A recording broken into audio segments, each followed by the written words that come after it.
$88,000 of that was sales, and $296,000 of that was use. As far as compared to where we budgeted be, we are now 13.9% higher, 9.7% higher than we were last year, and 16.7% higher than FY21.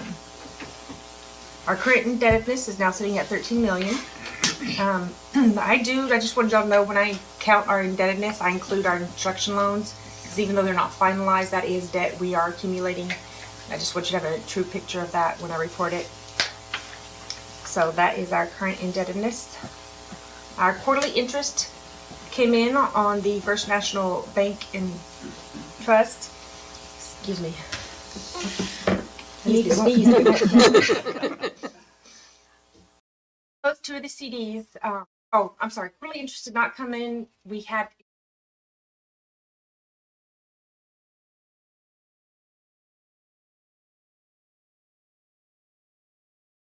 those. Total, we invested $1 million and earned.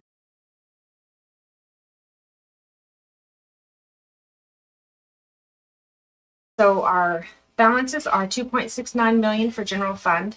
Capital improvement is $2.86. Economic development is $35,000. Cemetery fund has dropped down to $37,000 because we did pay for the completion of the lighting at the cemetery. Parks capital improvement is $150,000. The fire station fund is $2.92 million. Admin and technology is $241,000. Grant cost share fund is $2.54 million. And the transportation impact fee fund is sitting at $168,000. On the NPWA side of the house, public works is $2.99 million.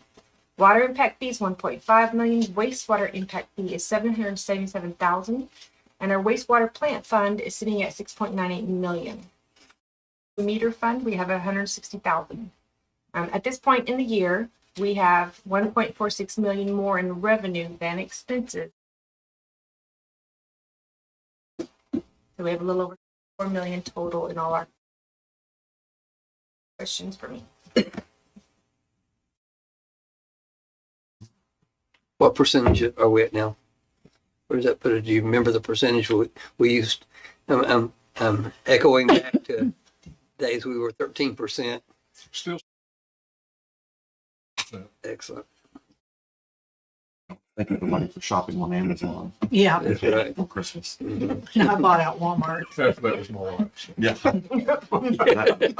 That is very evident, Hefty. that the increase will get Amazon being able to No get some kidding. sales tax dollars. Mhm. When I That saw was the page, I December closed numbers. it. Yeah. So I think we're still going to see some Christmas numbers Sure. Oh, that'll yeah. come in February. I'm pretty shopping. Yeah. Nice. So People love to give gifts. it's, Then there'll be those returns. Yeah. Don't return anything. You right? all You right. get what you get. Any other comments or questions? Okay. Item number 9, general manager's comments. Not a whole lot to report since Jeanette kicked me out of the office for 18 days. So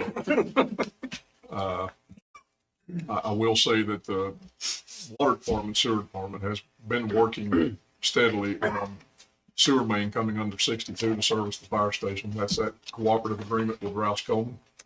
They're getting pretty close in this weather. I mean, it's going to hurt us a little bit, but we have to have that line in the bore under the road by the end of this month, because Lingo is ready to start setting fixtures. They're working pretty heavily on that. And then, of course, we've discussed the wastewater plant and the things that's going on over there. As I said in my city manager report, the dirt contractor on the new plant out there is about 2 weeks ahead of schedule, which is fantastic. And the concrete contractor is about a week ahead of schedule. They were actually supposed to start doing the concrete this week. It doesn't. It's moving along quickly, Yeah, yeah. very quickly. We drove by. Very The apparent. bad for the administration. I've been working on the irrigation basin and where the aeromod is going to set as well, and as well as the drainage, the overflow drainage basin, in case there's emergency out there or whatever. And what's the goal date? What's the finish goal I date? believe it was June of 26. Okay. Hopefully they can keep up that pace throughout the project. That's all I have there. Okay, thank you. Item number 10, trustee comments. Item number 7 is adjournment. Make a motion for adjournment? I'll second. Motion second for adjournment. All in favor, say aye. Aye. Any opposed? We are adjourned.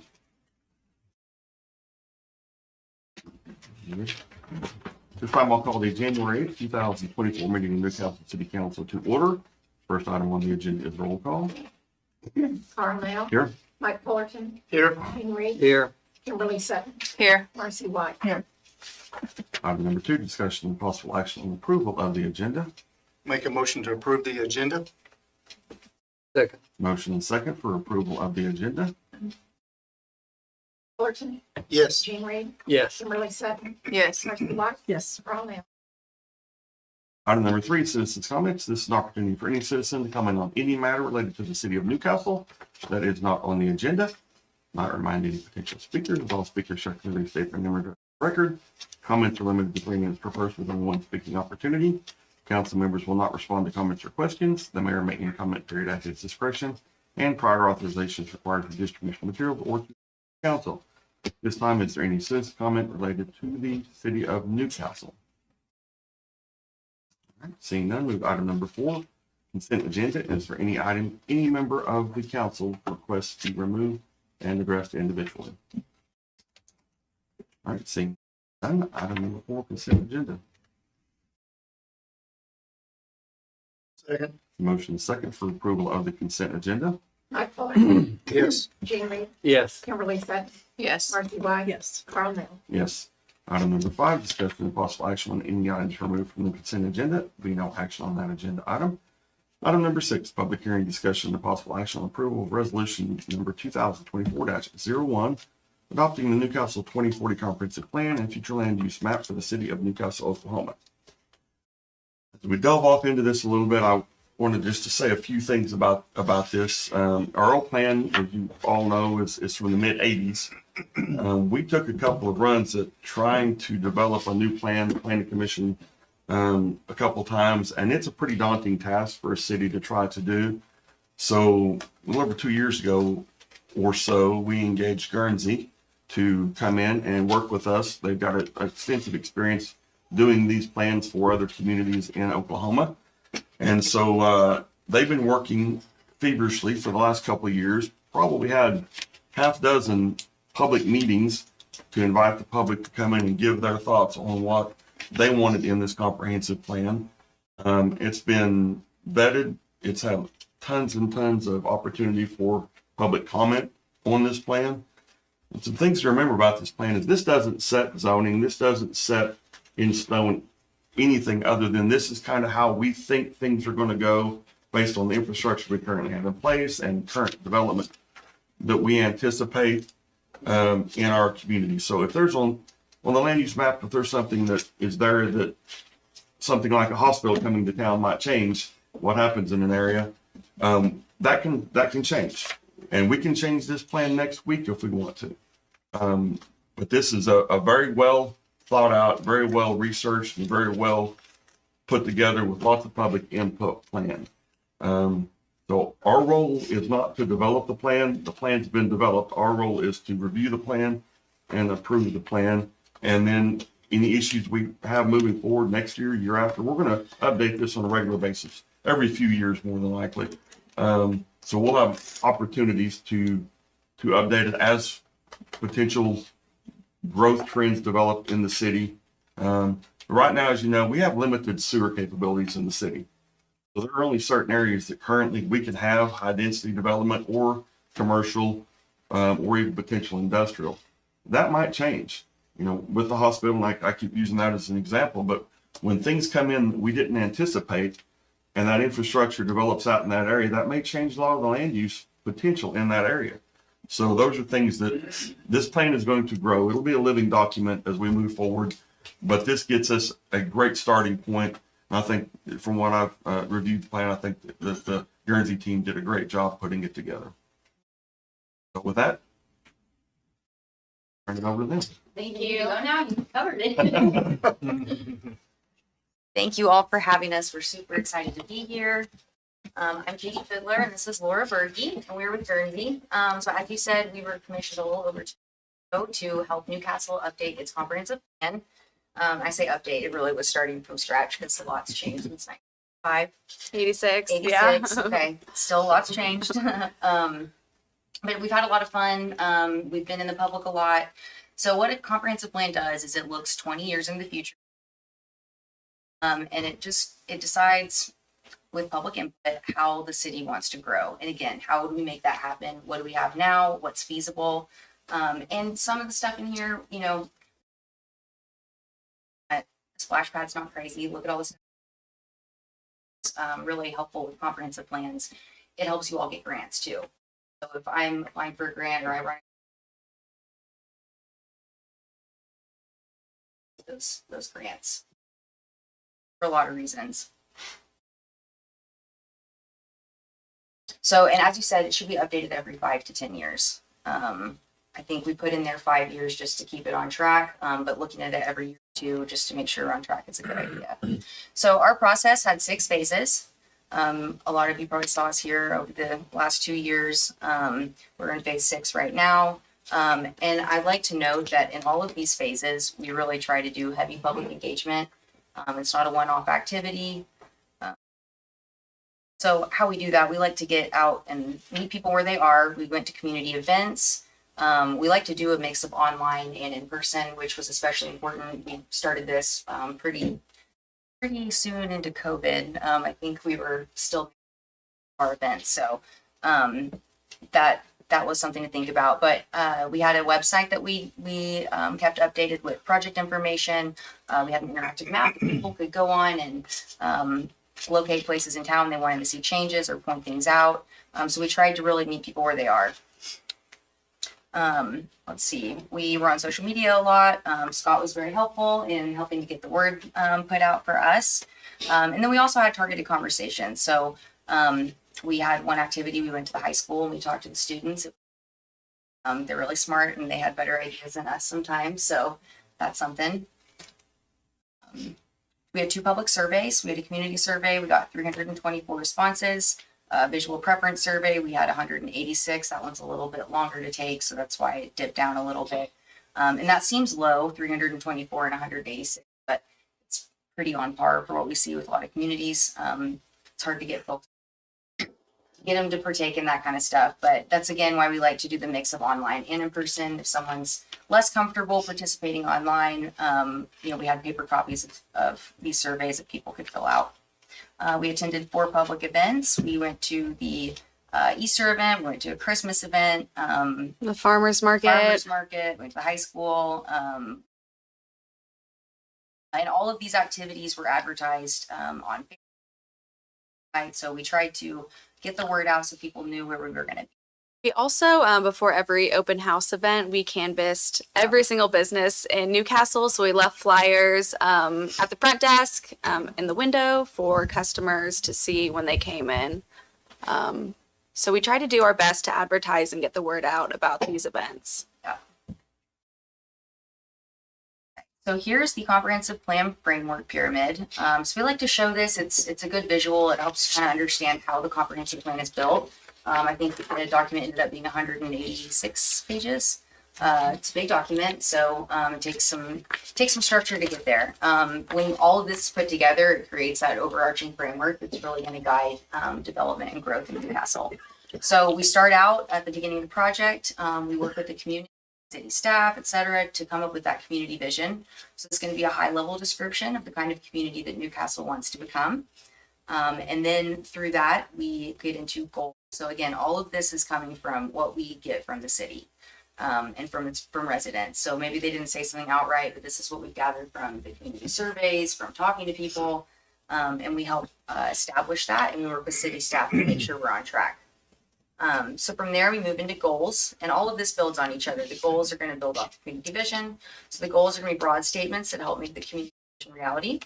From there, we build the future land use map. So that is, where do we want to see growth and development? As you mentioned, infrastructure a lot of times. So you don't want developers being able to put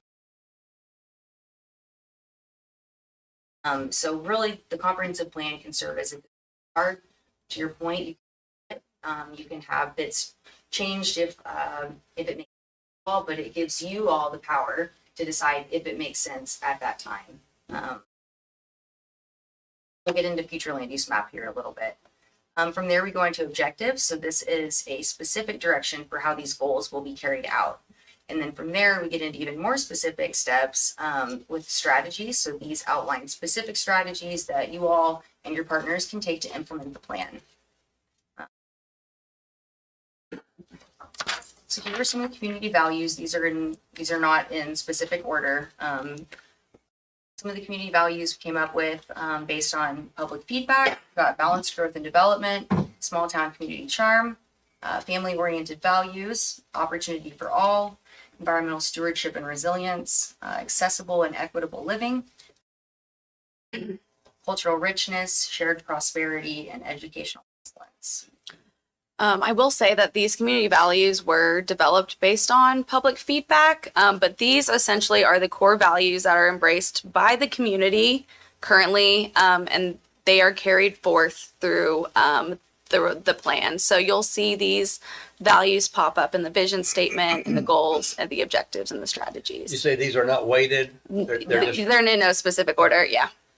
So as we were building the rest of the plan, we'd check with these and make sure, is this in alignment with the community's values? Here's the community vision. Make you all have to listen to me drone on. Yeah. Right there. So the community vision statement basically is an aspirational statement of the type of community Newcastle wishes to become in 2040. This community vision statement should be used as a guide. It can be used for city staff, for decision makers to determine whether or not development decisions and investments are in line with the long-term vision of the community. And all this is online as well. So if anybody's looking for it afterward. Oh, this didn't come through all the way, but this slide right here is the key elements of the comprehensive plan. So there are 7 key elements, and each key element is its own chapter in the comprehensive plan.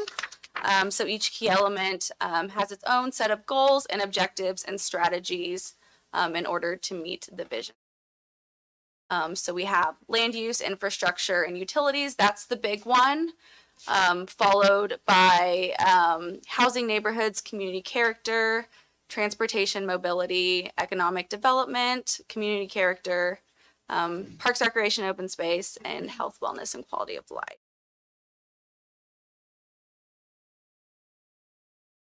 Goes into that a little bit more. And this next slide shows the community goals of each key element.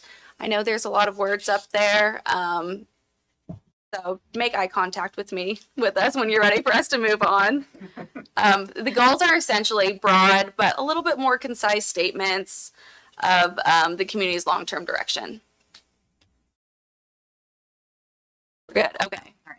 I see some eye contact, okay. It's all online, so But you all have a copy of this as well. Yeah. Yes, okay, great, okay, Yeah. great.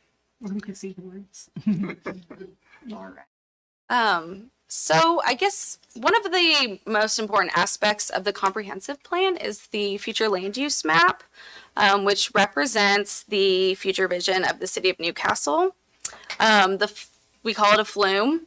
It's a map that depicts the envisioned land use patterns, the designations, and guidelines for various areas within the community. The flume serves as a tool that can be used by city staff and public officials to guide future growth, development, and decision-making efficiently. Using the flume to guide those decisions enables you all to align your actions and future investments with the community's visions and the goals of the comprehensive plan. This future land use map is a product of a lot of work between us, city staff, stakeholders, and our advisory committee groups.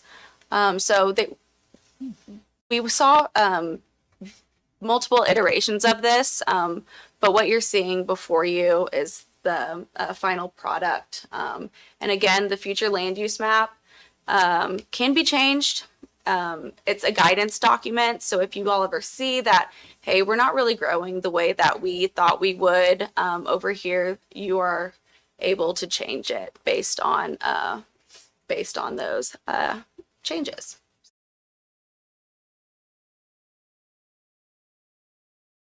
You have to remind yourself this is looking 20 years out. A lot can change. So the heavier development is concentrated along major corridors. It's where you're going to have your infrastructure set up most of the time. So it's a blend of best practice and what we do, as well as community input and staff feedback.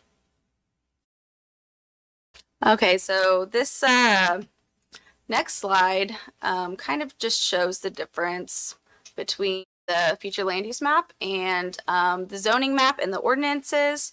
So it's really important to note that the flume is not a zoning map, which legally regulates specific development requirements on individual parcels. The zoning map should, however, be guided by the flume.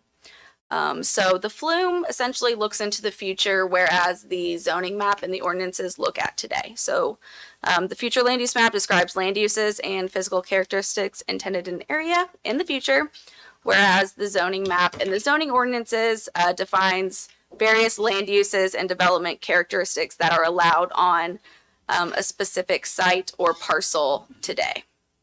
The general intent of the flume is to describe the general land uses, the characteristics, and other considerations, whereas the zoning map is more specific. It defines specific uses and permitted uses, the minimum and maximum structure size, if there are any specific site design features, and also the review procedures. The flume is general. It's not parcel specific. The zoning map, the zoning ordinances is parcel specific. And the flume should be used as a flexible guide where it makes recommendations about the future, but it's not legally binding. It's adopted by Planning Commission as a guide, and zoning changes should be in accordance with the plan. Whereas the zoning map and the ordinances are law that are adopted by City Council. So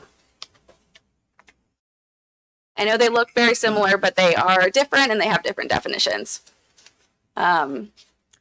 So in order for this plan to be successful, you really need to look at the implementation plan. So the implementation plan contains several tables that are provided as tools to measure progress in the implementation of the actions of the comprehensive plan. Each goal from the plan is listed with a table of strategies and the recommended timeframes for implementation. The primary measurement of implementation is whether or not progress has been made in implementing that action. So the various timeframes for implementation are short term, which is 1 to 5 years, midterm, 6 to 10 years, long term, 11 or more years, and ongoing.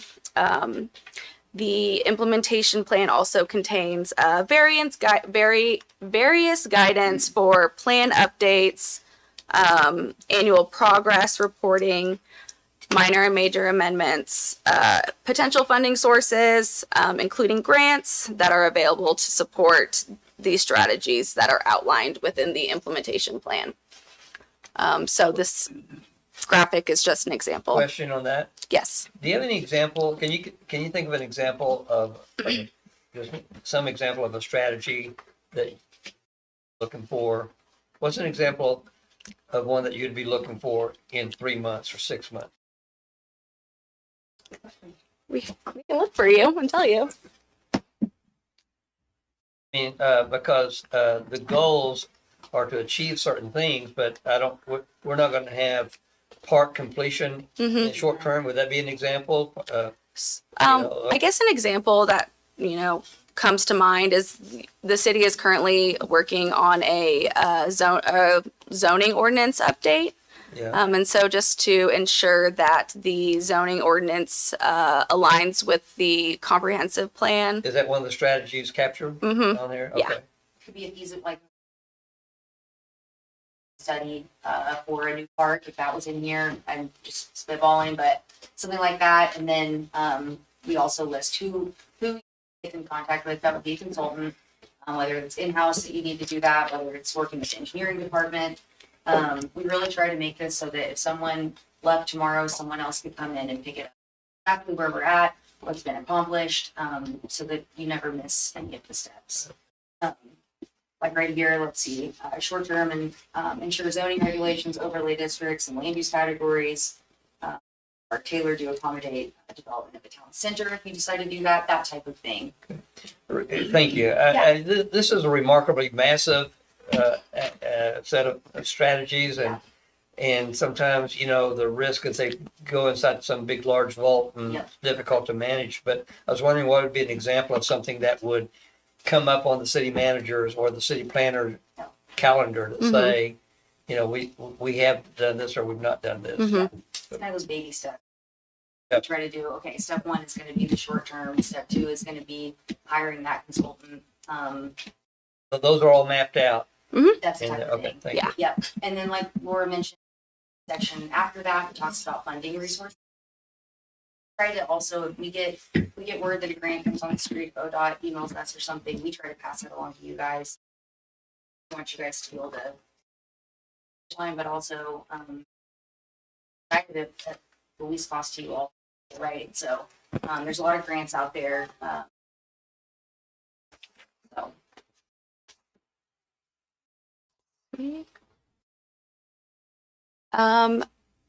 And this next slide kind of shows our next steps and our past steps too.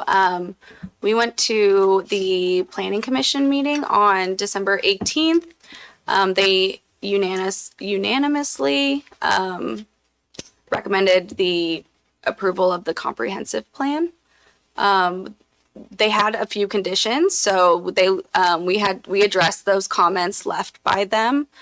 Staff reviewed those comments and gave us the okay. And so I guess our next step would for you all to approve the comprehensive plan. You're so fine. Yes. First, do y'all have any questions that we can answer? Well, I was just going to say, not really a question, but this was my first rodeo with anything like this. And so I was like, oh, so this is where you can say, oh, you want to do that there? No, you can't do that there. That's not in our plan. And what I learned was that's not the case. And I appreciate that. I'm all about free enterprise. You can do what you want where you get, within the law, yada, yada. But then my next question, if you guys remember, was then why are we doing this? And so I want to reiterate for people who don't understand, because I did not. If we're looking at upgrading water lines around town, how do we know where we're going to upgrade them? Well, we got to do it according to what our vision is right now.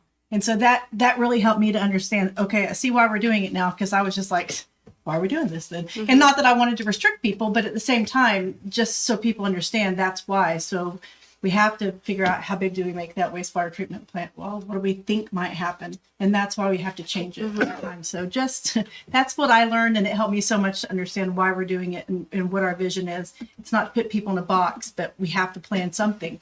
So you have to start somewhere. So Yeah. Thank you for that. Yeah, that's very good. It will drive a lot of where we currently plan to upgrade our infrastructure. I have one more question that is along that line. Do you all have any experience, or are there tools in place that, like 3 years from now, the two maps, the future map and the zoning, do you have any experience where cities 3 years down the road say, hey, here's what's changed? Can you overlay, if there's any such way to overlay that so that we can see the trends that are happening either for or away from our plan? Well, I think when we do those updates, we would update our land use plan. But remember, the land use plan, that's a 20-year lookout. I understand. And so, as things change, we definitely will update our land use plan to incorporate things that have happened. That we will, Yes, that'll be part of the updates. we even make. though it's still futuristic. If a commercial does go in someplace that we thought might be residential, we'll go ahead and put that on the new FLUM. Yeah, and there's areas right now that we have, just as an example, southwest part of town where we have or the southeast where we have a state residential there. Well, there's a possibility that if somebody wanted to develop that a little bit differently, Of course. it would flow to a lift station we currently have. But, we don't, so if a developer comes in and they look at that and the city wants to approve and the developer wants to provide the infrastructure to get sewer to that property, that may change a lot of how that area looks there. You're right, and I really, I see that, and I love that part of it. Having it actually updated on the map, I'd rather not, that map not to stay the same 15 years from now. Yeah. 15 years now, we'll say, well, it still says this when it's not that. So so you're saying that FLUM should be updated Oh, yeah. occasionally. Mhm. It just needs commission. Because then we'll start seeing some trending. Hey, it may change our view Yeah. in the near future for that plan. All right, thanks. And to Marcy's point too, I'll say this, to Marcy's point, it goes right along with what our engineer is saying, and the S2 engineering firm we hired to do a waste load allocation study, that they can only look out 20 years into the future. So what better place to get information from Yeah. than your comprehensive plan? It helps in a lot of areas like that. State regard to, right? So it just takes a step for you guys to change it, but that means that it has to be thoughtful and it has to be aligned, so it can't just willy-nilly change, which is a good thing. Thank you. No, thank you, sir. Any other comments, questions? Any public comment concerning this agenda item? All right. I will entertain a motion. I'll make a motion to approve the I- 2040 comprehensive plan for the city of Newcastle. My second. Motion second for approval of item number 6. Mike Fullerton, Yes. Jean Reed, Yes. Kimberly Sutton, Yes. Marcy White, Yes. Carl Nell. Yes, thank you very much. It's been nice Thank seeing you guys you. the last couple of years, so, Guys, work. appreciate y'all. Thank you, girl.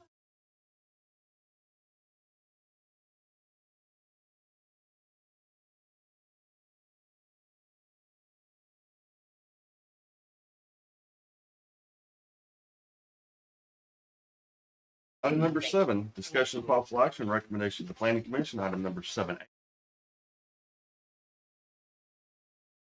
You permit for a commercial. Patsy and McMahon, trustee of the Charter Oak Production Company, LLC.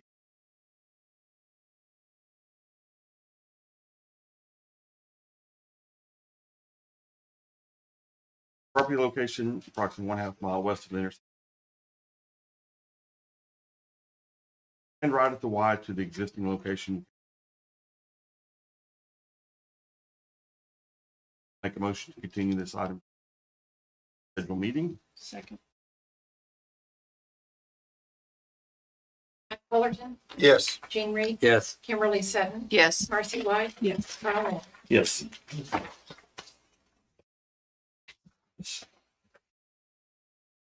Item number 7B, public hearing, discussion and possible action on planning commission recommendation to approve an application for rezoning from A agriculture to E2 urban estate residential for Michael D. Henson and Janet Henson, husband and wife, and Haley D. Henson, a single person, a property located in the east half of the southwest quarter of the southeast quarter of the southwest quarter of section 16, township 9 north, range 4 west, Indian Meridian, McLean County, Oklahoma, and adoption of ordinance number 957.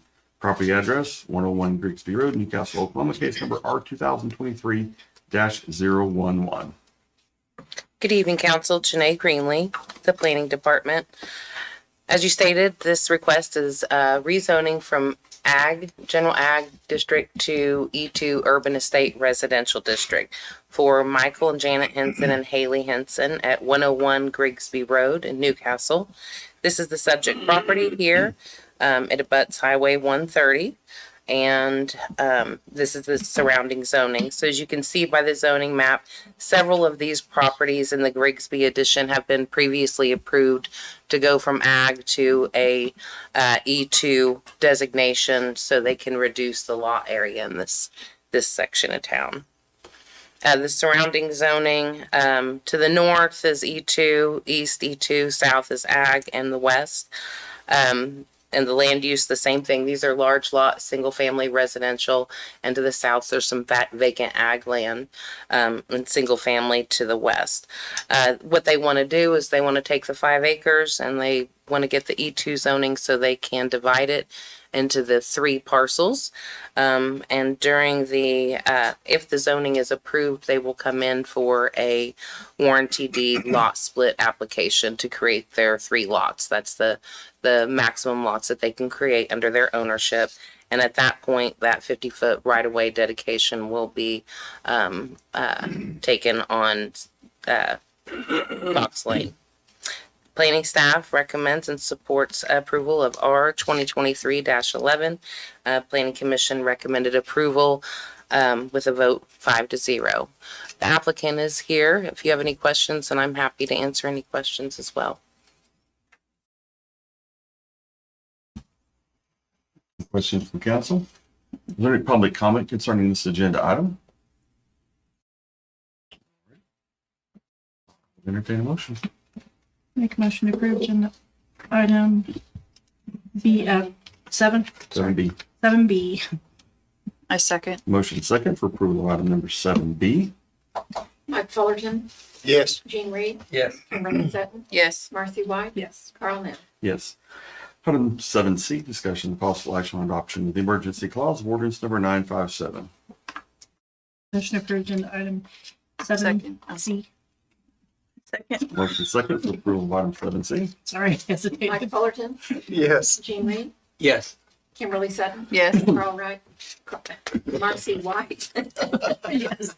Carl Nell. Yes.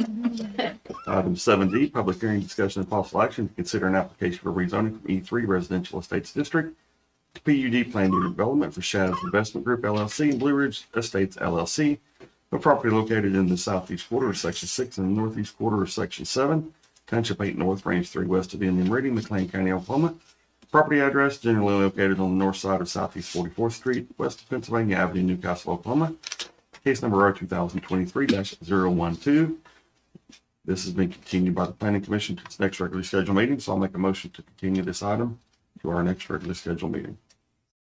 Motion second for continuance.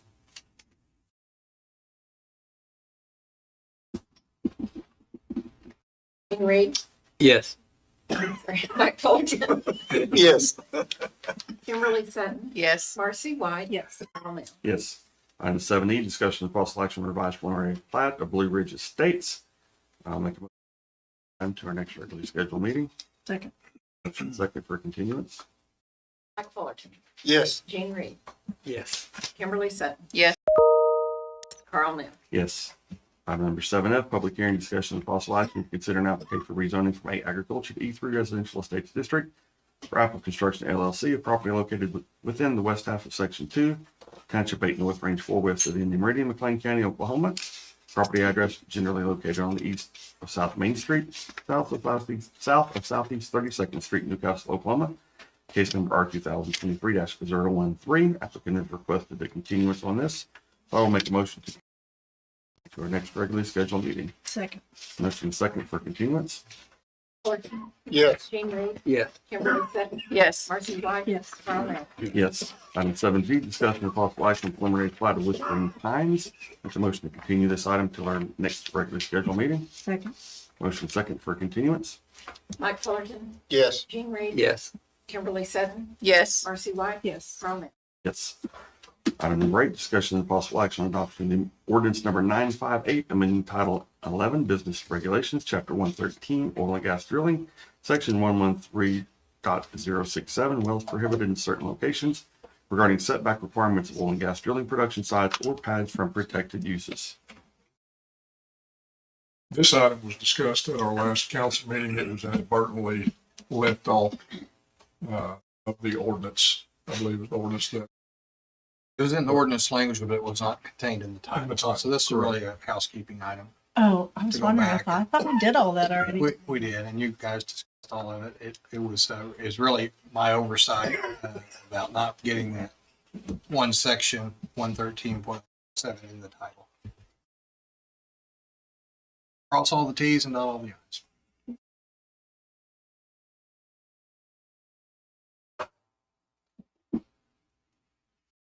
I'll move to approve item 8. Second for approval of item number 8.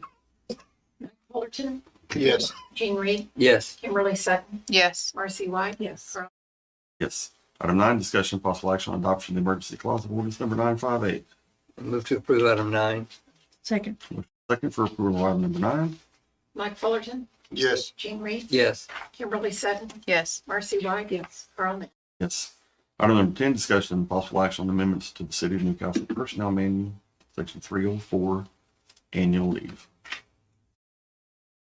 During our interview processes at the city where we're hiring different positions, things of that nature, and with some current employees, there has been questions, there's been inquiries as to why we are still at 2 weeks vacation annual leave for the first 5 years of an employee's tenure with us.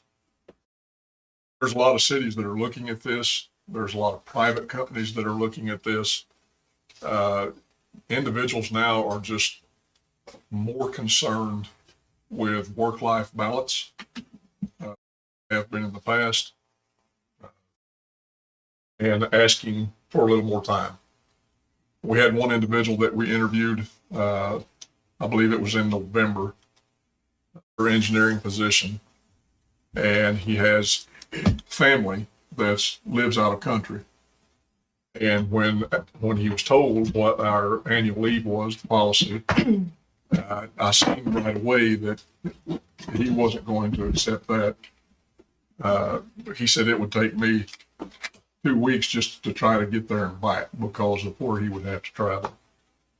So 2 weeks just wasn't enough.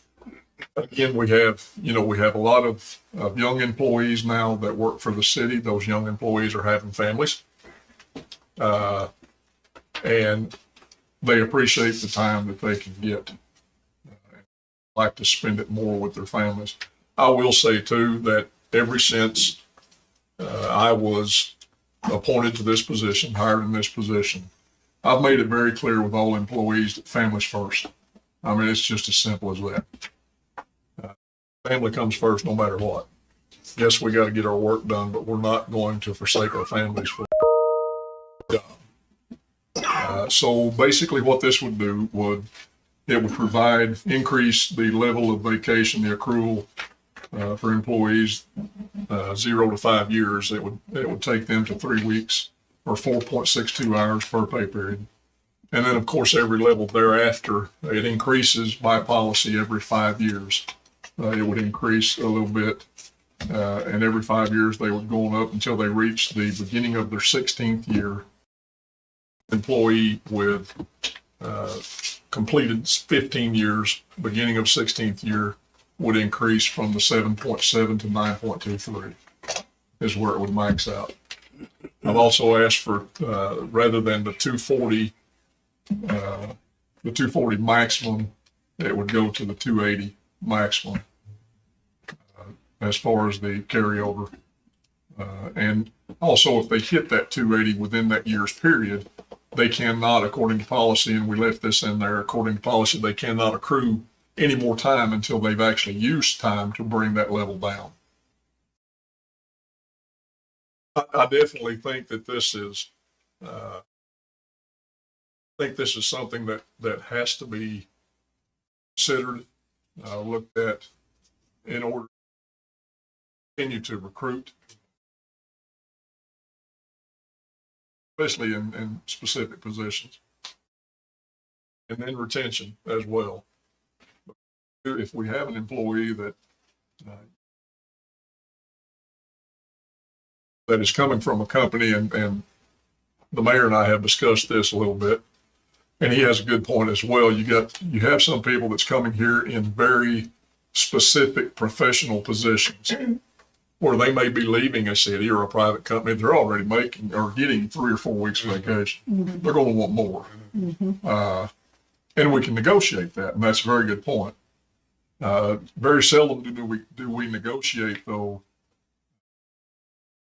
Would we negotiate with an individual that's coming to work as a water plant operator? So in my mind, that seems a little unfair.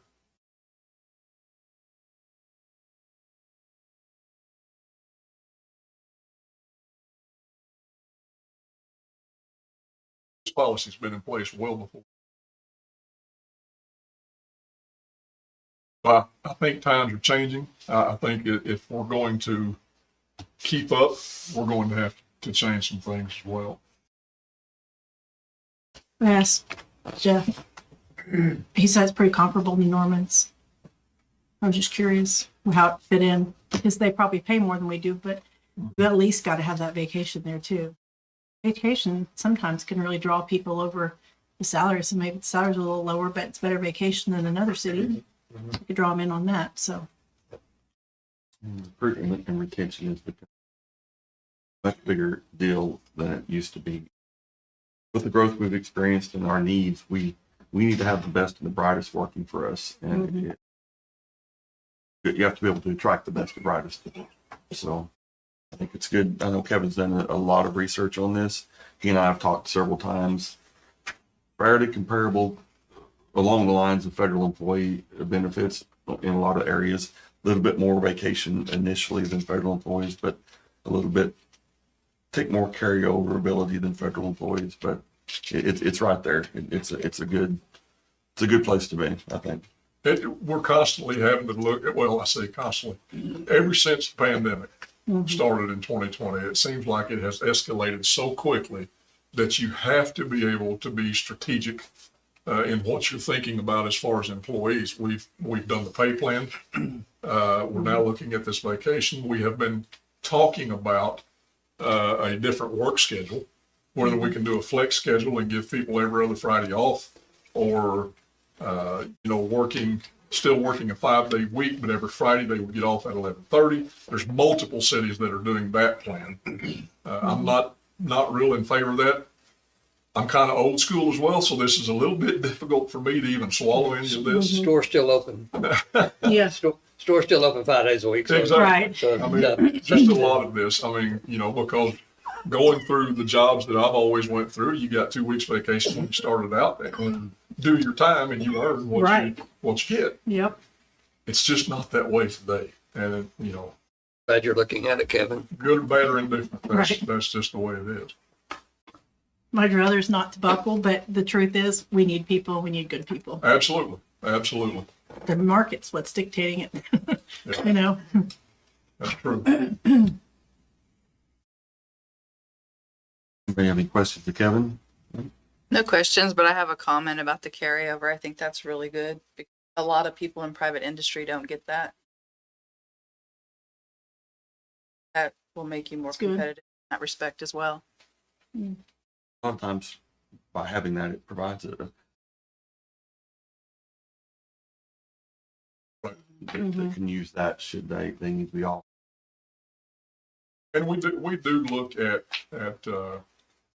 cash out reasons. Have very specific reasons that are put in place. Myself and the HR director. Individual comes in and says, an unforeseen circumstance, whether it's an emergency, hot water tank blew out. I mean, it's gone. And they have no other means than anything that's life equated to life emergencies or something like that. What we could do as far as cashing out a little bit of time. Vacation buyback. Yes. Okay. Vacation buyback. Policy allows for it, but it doesn't guarantee it. So that's why we case by case basis. Good. There's a lot to be said for, and I'm sure when you recruit, you say this, but there's always going to be a job here, at the city for most of those roles. And in the market, that it goes like this. I mean, that's why my husband stayed where he's at for 16 years. Doesn't always Right. pay as high as other places. He's got, Absolutely. and it's not going anywhere. Dayton picked up and moved. There he was without a job. In the city, it's going to be there every day, and that's a draw. And we can add some other pieces to this. Then We're not going to be as high as some industry, but Right. we're here every day. And that's another piece we've looked at through in the past and that I would like to look at in the future possibly is what can the city do to help increase retirement? It's been at 5% for years and years and years. There's companies out there right now that's paying 14% in contribution, matching contribution. So, and it's give and take. You give a little bit on retirement, but maybe you don't give so much or anything at all on an actual COLA. Yeah. So I mean, it can go both ways. Yeah. But that kind of stuff matters. It does matter. Anyway, that's for another day. Yep. And a motion. I make a motion to approve agenda item 10. I second. Motion second for approval of item number 10. Mike Fullerton, Yes. Gene Reed, Yes. Kimberly Sutton, Yes. Marcy White, Yes. Carl Nell. Yes. Item number 11, city manager's comments. Really don't have a whole lot. I've been on so much. 35 minutes after kickoff. Yeah, exactly. Oh, tonight's a game, isn't it? I already know the score. I just forgot. Is it already on? Yeah. Oh, 6:30. I know who I don't want to win. Item even number the- 12, any council member comments? Flat, got everybody flat. Item number 13 is adjournment. Motion to adjourn. Second. Motion second for adjournment. All in favor, say aye. Aye. Any opposed?